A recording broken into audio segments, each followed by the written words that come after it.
Greetings, welcome to a video log. I'm in the dressing room at the Bloomsbury Theatre and I've just performed the first half of my show. Now I'm going to do another show. Now all I wanted to say in this video log, just a few little things really, a few silly thoughts. One was that thing of, you know when people play Cupid, like when people sort of try and match other people up and say, and they get all involved in, oh you should meet Michelle and all that stuff. Oh, why? Why do they do it? I mean, I can't even get interested in my own love life, let alone getting interested in other people's love lives. It's like, oh, we must do that. Oh, we're having a dinner party. Oh, yeah, we get on with so-and-so. Pathetic. The next thing is hackers. Now, recently there was the thing about the talk being hacked. And then didn't they arrest a teenager? I mean, I haven't actually had a trial or anything, but, you know, probably guilty. I mean, the point I was going to make is, with these hackers, it's always a teenager, isn't it? It's always, there's not been, in the whole history of the world, one female hacker, ever. It's always men, and they've always got no girlfriend. So, pathetic. Now, the next thing I wanted to say was, you know, when I wanted to make this clear, when I'm at a party with grown-ups, you know, like when there's grown-up parties, when it's all like, canapé and just talk about your job and things, I'm not fearful of social awkwardness. What I'm fearful of is boredom. That is the thing that fills me with absolute dread. Oh, it's so boring. So do not go to a party with grown-ups. Very dull. I don't like grown-up parties. And you have to say, the children are doing well, that's nice, oh lovely. Oh, and what do you do? You're committed, oh that's I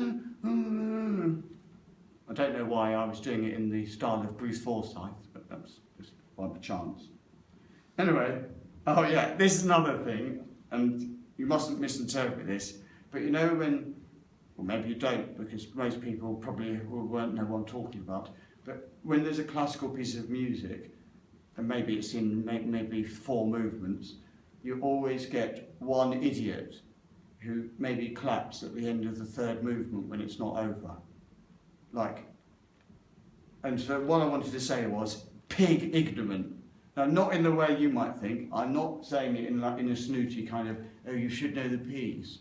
I'm saying it in the sense that unless you actually know the piece and you know where the end is, why would you choose to just start clapping just because you assume it's over? What absolute arrogance to think, oh, I assume it's over, so I'm going to start clapping even if it spoils it for the rest of the show. Pathetic. Anyway, if you agree with me, write in. If you don't agree, don't. Because I'm only interested in hearing people who agree with me on that. It's pathetic. And they're like, yes, often the piece will end on a big rousing note, but sometimes they might do something different. They might have a rousing end to the 3rd movement, then have a quieter 4th movement. They might be thinking in a more sophisticated way to the way you're thinking, you moron. Not you, but the person. Now, also, oh yeah, just a brief thing I wanted to say. Mercedes-Benz is an interesting company because they make like posh cars and they also make those big van things, don't they? Like, and lorries, I think they make lorries as well. So then, but then I was thinking, what other companies do sort of strange, varied things? Then I thought of Rolls-Royce, or as my predictive text thing wrote it, Rolls-Royce. Now they do, obviously, posh cars and aircraft jet engines. It's quite weird things to do. And then what about Yamaha, even stranger? They do motorbike and electric keyboard. Why? Finally, just 2 things I wanted to say. Wrap yourself in a duck. When you go to bed at night, if you have like a feather duvet with duck down, you're basically wrapping yourself in a duck. It's nice, isn't it? I always like to, instead of say I'm going to bed, just say I'm going to wrap myself in a duck. And also, the forest factory.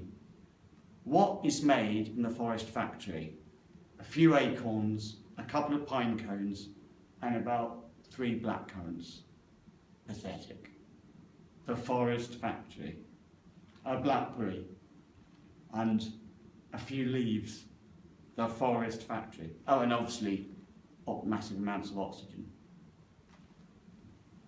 The forest factory. So anyway, that's the end of this video log. I hope you enjoyed watching it. Goodbye.